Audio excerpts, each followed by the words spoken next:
Graça e paz aos meus amigos, irmãos em Cristo Jesus. Estamos aqui mais uma vez nessa manhã para estarmos aqui na devocional Café com Deus. Venha tomar um café com o pastor na trilha da graça. Venha comigo, vamos estar iniciando aqui mais uma vez o nosso devocional, aproveitando a oportunidade para que nós possamos estar juntos mais uma vez nessa manhã. Então, o pessoal que já vai estar compartilhando, entrando aqui na nossa live, que Deus possa te abençoar nessa manhã. Hoje nós temos um assunto aqui bastante interessante, muito bacana também para nós nessa manhã. Hoje eu estou aqui na minha varanda, aqui o sol já abriu, já se manifestou. Vamos acordar, povo de Deus, vamos acordar, vamos levantar.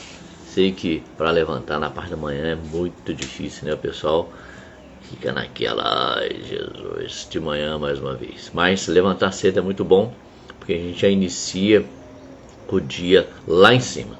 Já começa a dizer, começa a profetizar sobre a sua vida. Hoje nós teremos um dia de bênção, de paz, de alegria e de muitas realizações. Já inicie com a presença de Deus, porque com certeza Deus vai abençoar mais e mais. Então vamos que vamos lá, povo de Deus. Então quero também agradecer a todos vocês que têm já compartilhado conosco, têm estado conosco todas as manhãs. E eu quero já deixar também aqui as minhas redes sociais para que você possa acompanhar, não só aqui no Facebook, mas também no Instagram, também no YouTube. Então, as nossas redes sociais para você, anota para que você possa também entrar lá no Facebook, tá? Aqui melhor no Facebook, no Instagram e também no YouTube. O YouTube é Trilha da Graça, ok? Você vai puxar lá, vai digitar lá no seu computador, Trilha da Graça, entra lá e nós temos vários vídeos lá já para que você possa estar usufruindo ali. E também no Instagram. Instagram é @eleonantesoficial, ok?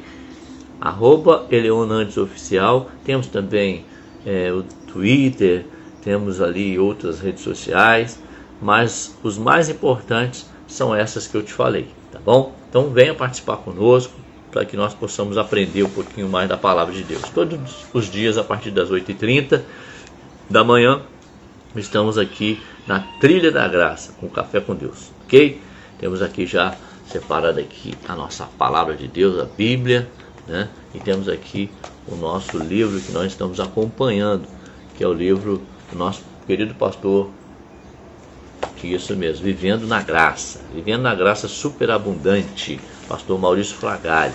Fragali é um amigo que nós temos da igreja Nova Igreja do Rio de Janeiro, né? Tive a oportunidade até de receber uma caneta de lá quando fizemos a convenção, fizemos lá aquele evento bacana demais que nós tivemos a oportunidade de participar.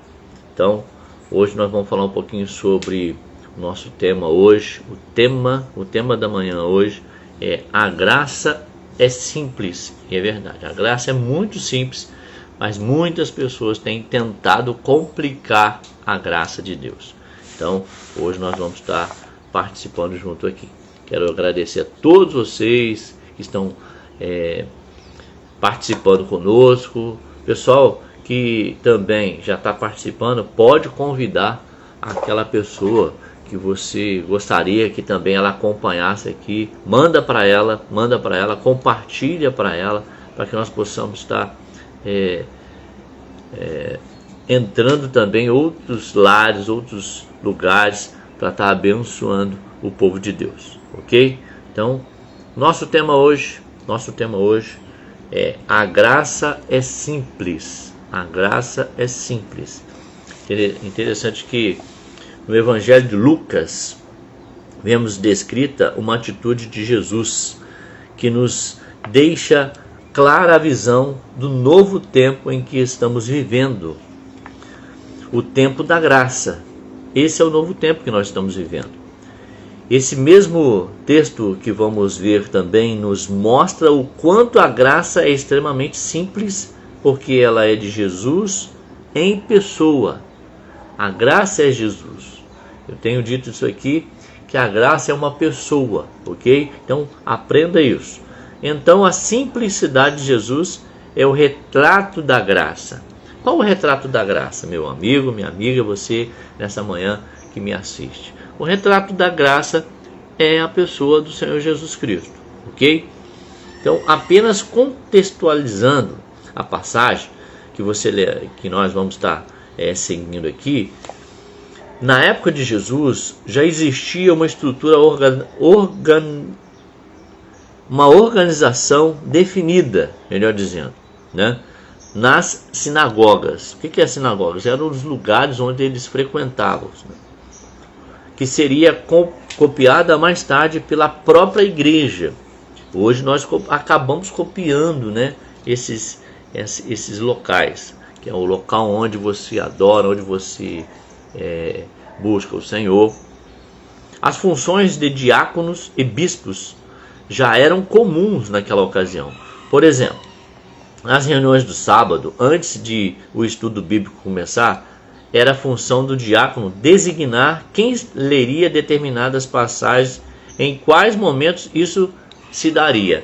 Interessante que já lá atrás, nas sinagogas, já tinha uma regra, né? Uma liturgia que nós chamamos, uma organização para que houvesse dentro das sinagogas.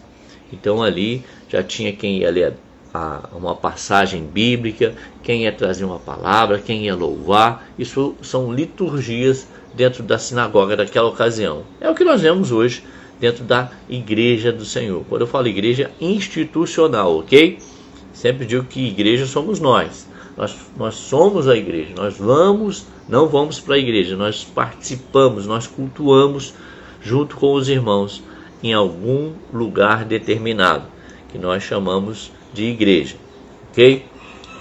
Então, na história, interessante que na história a seguir, Jesus estava presente em um de seus encontros, e um diácono entrega um rolo das escrituras nas suas mãos e pede que ele leia diante de todos um trecho do livro de Isaías. Olha só qual o trecho.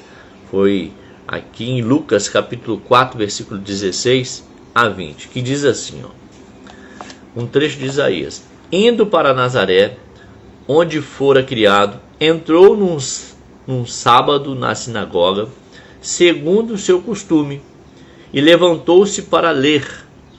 Então lhe deram o livro do profeta Isaías, e abrindo o livro, achou o lugar onde estava escrito: o Espírito Santo do Senhor está sobre mim, pelo que me ungiu para evangelizar os pobres, enviou-me para proclamar libertação aos cativos e restauração das vistas aos cegos, para pôr em liberdade os oprimidos e apregoar o ano aceitável do Senhor.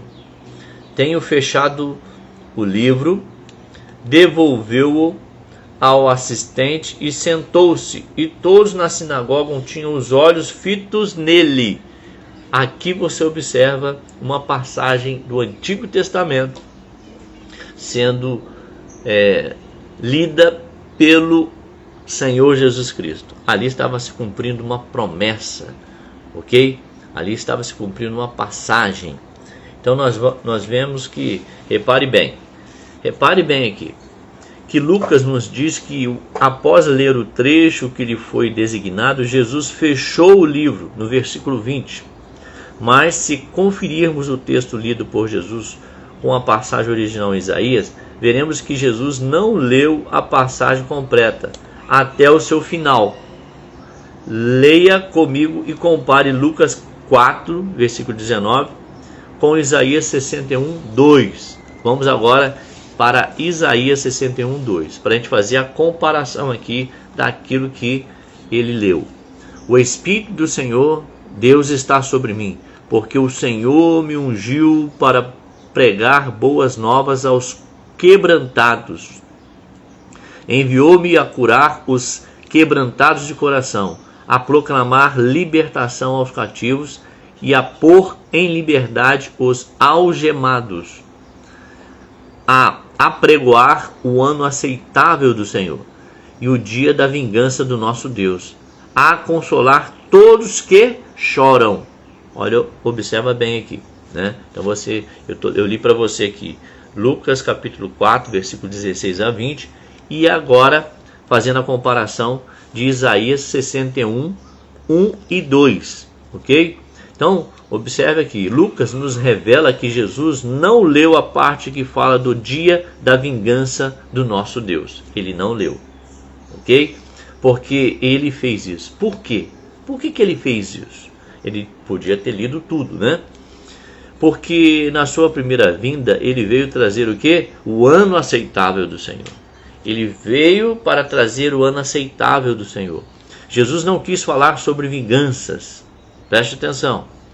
Porque hoje vivemos um momento de desfrutarmos da graça. Hoje nós vivemos esse momento de desfrutarmos da graça, das bênçãos, dos milagres e da salvação. Preste muita atenção aqui. Então a passagem de Lucas continua, né? Lá no Lucas 4, do 21 ao 24. Vou ler para você. Vamos estar buscando aqui na palavra. Então passou Jesus a dizer-lhe: hoje se cumpriu a escritura que acabais de ouvir. Ali estava se cumprindo aquilo que ele estava falando. Todos lhes davam testemunho e se maravilhavam das palavras de graça que lhes saíam dos lábios. E perguntavam: não é este o filho de José? Disse-lhe Jesus: sem dúvida, citar-me-eis este provérbio: médico, cura-te a ti mesmo. Tudo o que ouvimos ter se dado em Cafarnaum, faze-o também daqui na tua terra. E prosseguiu: de fato, vos afirmo que nenhum profeta é bem recebido na sua própria terra. Essa passagem é muito conhecida, né? E que fala quando Jesus chegava na sua terra e não fazia tantos milagres. Por quê? Todos conheciam como o menino Jesus, aquele que nasceu, aquele que foi criado naquela região. Então as pessoas não tinham mais intimidade com Jesus. Então eles não acreditavam tanto, porque eles tinham Jesus ali no seu convívio. Você já reparou que assim também acontece na sua casa? Você como profeta, você como homem, a mulher de Deus, o que você fala não tem tanto valor, porque você está na sua terra e as pessoas não dão tanto crédito. Então, é assim mesmo. Então, os judeus sabiam que o trecho de Isaías lido por Jesus se referia profeticamente ao Messias, porque o Messias era Jesus, ainda é, mas naquela ocasião. Quando Jesus diz: hoje se cumpriu a escritura que acabais de ouvir, ali ele estava dizendo que já estava cumprindo as escrituras. Ele estava se apresentando como o próprio Messias. Mas alguns versos depois, ok? Lemos que os judeus ficaram irados. Irados porque eles não acreditavam que Jesus era o Messias, né? Todos na sinagoga, ouvindo estas coisas, se encheram da ira. Lá em Lucas capítulo 4, versículo 28. Ali já começou o problema de Jesus, né? A nossa tendência é achar que os judeus ficaram irados porque Jesus disse, né? Jesus disse que era o Messias, mas não é isso que o texto nos mostra. Preste muita atenção aqui. Se você prestar atenção no versículo 22, Jesus disse que as escrituras estavam se cumprindo ali naquele dia, assumindo ele o que era o Messias. E as pessoas ficaram maravilhadas. Afinal de contas, né? Isso é o que todos os judeus sempre esperaram, que chegasse o Messias. Logo seria algo, né, maravilhoso que finalmente, depois de tanta opressão, de tanta escravidão e sofrimento daquele povo, né, se manifestasse aquele que eles criam que viria a ser o seu libertador. Então, tínhamos ali dois tipos de pessoas: aqueles que se maravilharam e também aqueles que quase que odiaram aquilo e se iraram com aquilo, né? Tinham dois tipos de pessoas ali. As pessoas ficaram admiradas e não iradas, muitas delas, ao verem que aquele que se apresentava como Messias era alguém de aparência comum, assim como qualquer outra pessoa, né? Então, nós vemos nitidamente isso, que eles já conheciam há muito tempo, era uma pessoa comum no meio do povo. Nós vemos que Jesus era bem simples em relação a isso. Não é esse o filho de José? Lá eles começaram a questionar. Ou seja, esse aí não é aquele garoto que vimos crescer aqui em Nazaré? Então eles não davam tanto crédito muitas das vezes, porque eles achavam que era aquele menino que cresceu no meio deles. Então, peraí, mas ele é o Messias? Então houve um questionamento. O estranhamento deles começou a acontecer porque Jesus era uma pessoa de aparência comum, como qualquer outra. Jesus não era alguém que, quando entrava, causava espanto ou admiração. De forma alguma. Ele era simples, a graça é simples, o Senhor Jesus é simples. Então o que o Senhor está dizendo para nós? Para que nós sejamos simples também. Simples. Então isso é uma das coisas mais importantes que nós temos no nosso dia a dia. Seja simples, né? Não seja uma pessoa orgulhosa, arrogante, de forma alguma. Quero mandar um abraço aí para o meu amigo Josiel, a paz do Senhor Jesus, meu querido. Estamos juntos. Esse é o nosso primo lá de Minas Gerais, aguardando a sua visita, querido. Que Deus te abençoe. Então, voltando aqui na nossa palavra, nós vemos que Jesus era imbuído da simplicidade. Era imbuído da simplicidade de uma pessoa absolutamente comum. Então, para eles, era algo admirável e impactante que aquela pessoa de aparência tão comum fosse de fato o Messias. Então, eles não criam nisso, não criam, pela simplicidade de Jesus. A simplicidade chegou e eles não acreditavam naquela pessoa, que era Jesus. Então, até mesmo nós que tanto criticamos aquelas pessoas que naqueles dias, né, não deram crédito a Jesus, se estivéssemos lá, preste atenção, se estivéssemos lá, talvez não acreditássemos que ele era quem dizia ser o Messias, íamos deixar passar batido. Então a gente tem que se colocar no lugar daquelas pessoas. Então, mas Jesus era e é sempre e será o retrato da graça, simples, uma simplicidade muito divina, porque Jesus, ele veio para trazer salvação, para trazer conhecimento, para libertar o povo, não diante daqueles conceitos que os judeus tinham, né, de ser um governador, de ser um rei. Não, o governo do reino de Deus ele veio trazer, ok? Então Jesus se tornou como um de nós para servir e não para ser servido. Ele veio para servir, e a graça opera justamente na simplicidade. Então você pegue esse código aqui hoje. A graça, ela opera justamente na simplicidade. Então ela sempre vai operar na simplicidade. Seja simples. Hoje nós vemos aí que muita gente tem diplomas e mais diplomas, né? Não que isso seja ruim, nós temos que buscar sim, né? Mas aqui eu digo que ter diploma de teologia pode ser muito bom, mas não é isso que faz com que o poder de Deus se manifeste de forma alguma. O poder de Deus se manifesta na simplicidade, ok? Então a graça, ela promove saúde, promove prosperidade. Então ela promove esse tipo de situação. Então vamos continuar a leitura. Vamos aqui continuar a leitura para que nós possamos entender o texto de Lucas, quando ele coloca essa ocasião. Então, após Jesus se apresentar como Messias e causar espanto e admiração nas pessoas por ser uma pessoa comum, a Bíblia tem algo mais para nos ensinar sobre a graça. Preste atenção. Agora leia o texto praticamente completo para entender melhor. Eu vou ler o texto aqui para que você possa entender. Lucas capítulo 4, versículo 23 e 30. De 23 a 30, ok?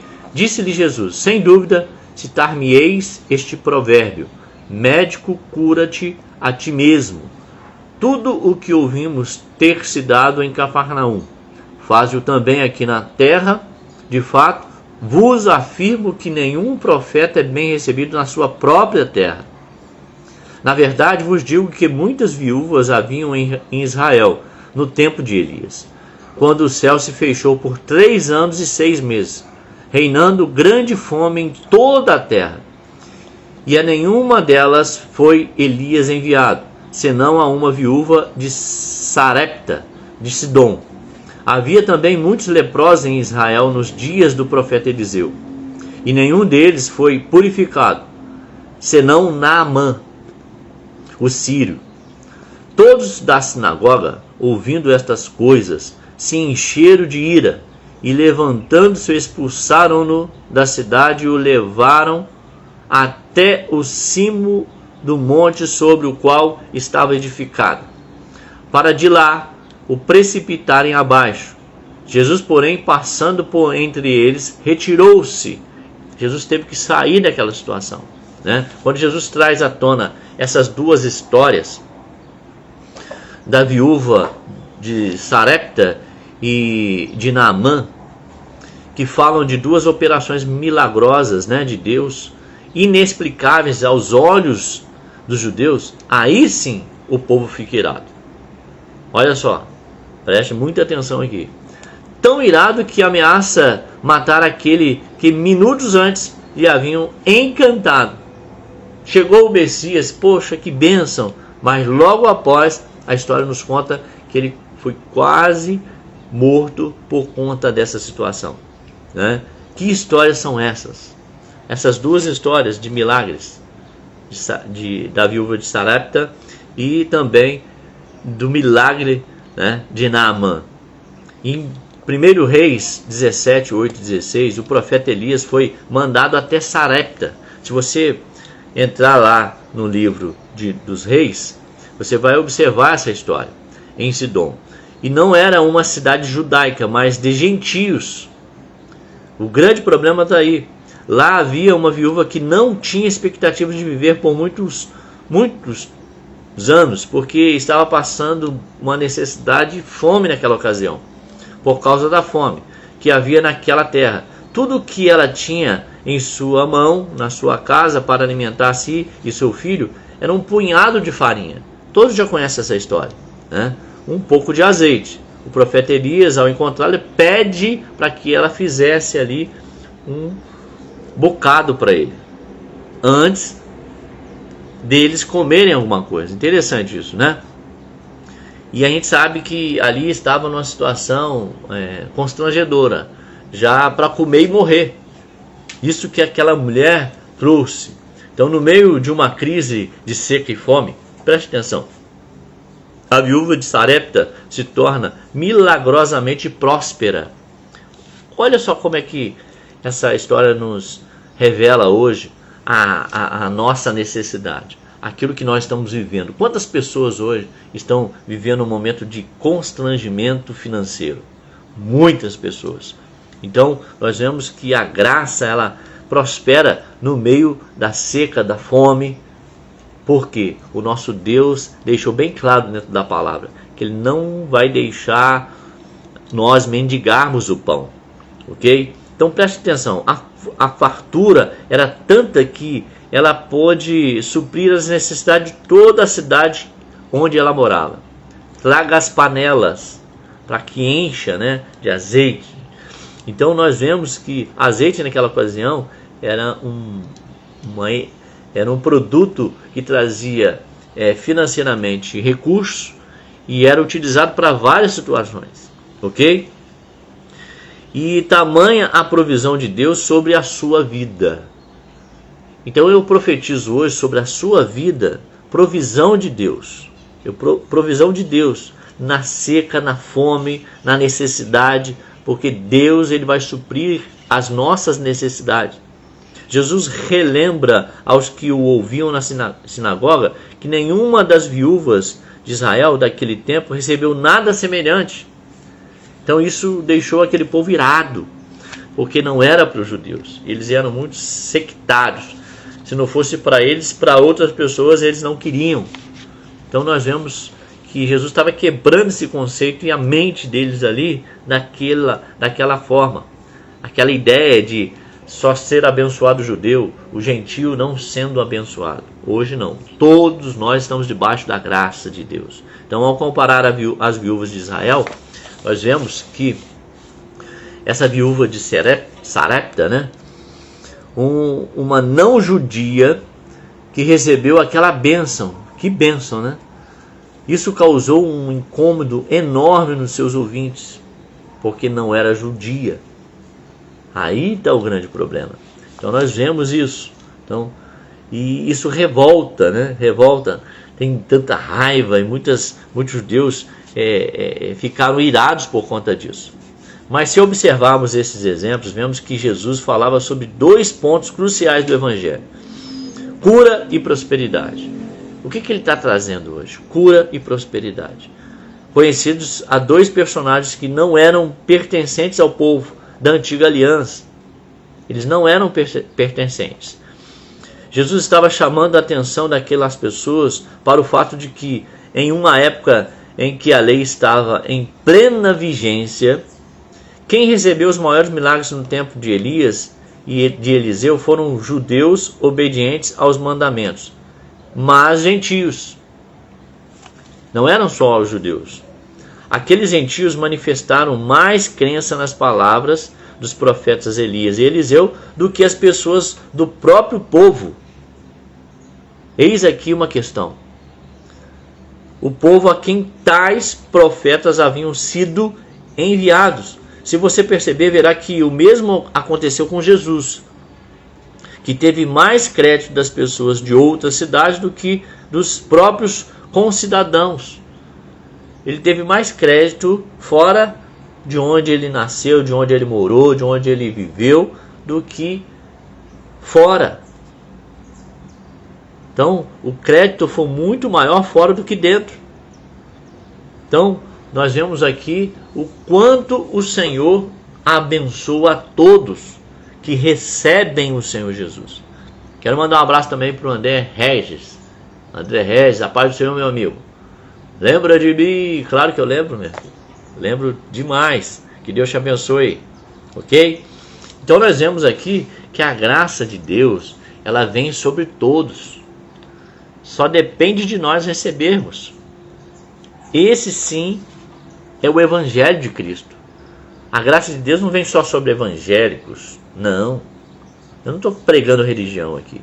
Eu sempre digo que também nessas duas áreas, saúde e prosperidade, em que vemos tantos ataques na vida dos cristãos, Deus quer abençoar hoje aqueles que creem que Jesus é o Messias. Se você crê, você recebe. Esse é o fato que você deve receber.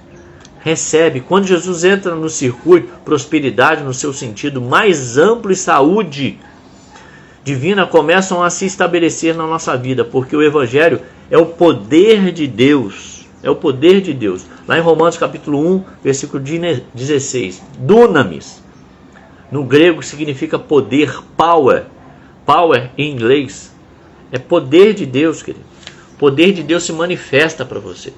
Então, quando você recebe como dádiva, como presente, o poder de Deus vai se manifestar na sua vida, na prosperidade, na saúde, na libertação, tantos outros. E eu creio que você, quando recebe isso, tudo se torna diferente. Ok? Deus seja louvado mesmo, André, porque o nosso Deus, ele é tremendo, ele é amoroso. Ele é gracioso para com os seus. Então, quando nós entregamos a nossa vida para Ele, colocamos a nossa vida no altar dele, tudo se transforma. Não quer dizer que problemas não virão. No mundo tereis aflições, mas eu venci o mundo. Então nós temos que seguir os passos de Jesus para a prosperidade, para a saúde, para as curas das doenças. Começa a profetizar sobre isso. Começa a utilizar a sua voz, o seu ser, para que você possa abençoar pessoas. Ensine a graça de Deus. O dunamis não é simplesmente um poder no sentido de autoridade. É algo ativo no sentido dinâmico, explosivo, da mesma forma como a fé. Quando oramos com base nas promessas de Deus, a resposta dele é sim. É sim, é 100%. É 100% dos casos.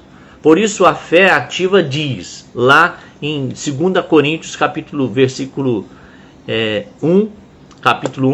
20, melhor dizendo. Eu creio que Deus me abençoará, porque em todas as suas promessas eu já tenho, através de Cristo Jesus, o sim e o amém. Olha que bênção. Preste atenção nessa palavra.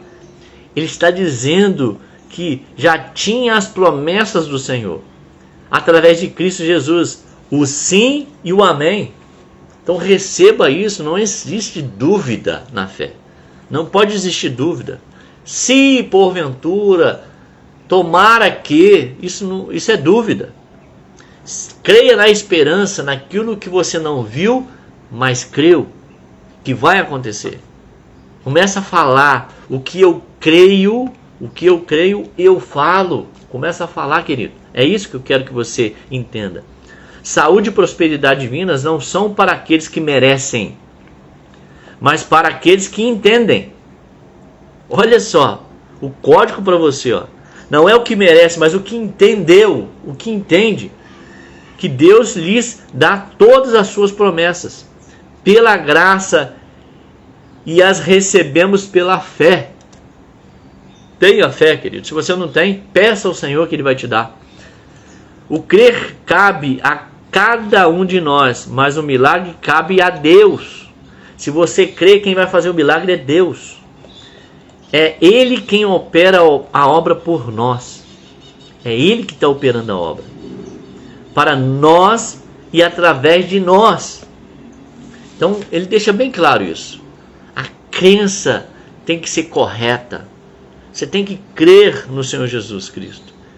Quem vai fazer o milagre é Ele. Não se preocupe com o milagre, se preocupe com a sua crença, com aquilo que você crê. Você tem que se preocupar com isso. Eu não posso crer no copo de café. Eu creio que o copo de café vai me abençoar. Não, o copo de café não tem poder para isso, não tem dunamis para isso. Mas quando você crê no Senhor Jesus, Ele tem poder para fazer a obra continuadamente na sua vida. De fé em fé, de glória em glória. Amém? É no solo da graça onde devemos estar. É lá onde nós devemos estar. Por causa do aumento da perseguição do governo romano aos cristãos, o apóstolo Paulo sabia que estava no final da sua carreira, pois acabaria sendo preso e condenado à morte. Ele chega a Mileto, na Grécia, e pede que os líderes da igreja de Éfeso venham encontrá-lo para que ele lhe dê os últimos conselhos e instruções, pois já percebia em seu espírito que não teria uma nova oportunidade de encontrá-los. Então, ele já sabia, ele já estava sentindo que não ia durar muito tempo. Imagine uma pessoa que sabe que vai morrer em breve e que vai ter um último encontro com as pessoas que ama. Essa é uma pessoa que sabe que precisa deixar algo precioso para aquelas pessoas que ficarão. Ela certamente não pode perder tempo falando coisas sem importância, mas precisa dar foco às coisas essenciais, já que não haverá outra chance. Então, Paulo foi muito enfático nisso aqui. Então, ele sabia que o tempo dele estava terminando. Então, ele não podia ficar falando qualquer coisa. Ele queria passar a essência, ele queria passar o primordial da palavra de Deus. Então o apóstolo Paulo, que amava aquelas pessoas profundamente e que investiu tempo durante o seu ministério, dividindo com elas a revelação que tinha recebido sobre a nova aliança, deixa os seguintes conselhos e instruções. Eu vou deixar aqui que já estamos encerrando, né? Ele pega lá em Atos capítulo 20, versículo 28 e 32 e diz assim, ó. Quero mandar um abraço para Dalva também. Dalva, Deus te abençoe, Dalva. Obrigado pela sua participação aqui. E compartilhe, gente. Compartilhe aí com mais pessoas para que nós possamos abençoar mais e mais pessoas.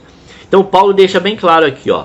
Lá em Atos capítulo 20, versículo 28. Diz assim: atendei por vós e por todo o rebanho sobre o qual o Espírito Santo vos constituiu bispos, para pastoreardes a igreja de Deus, a qual ele comprou com o seu próprio sangue.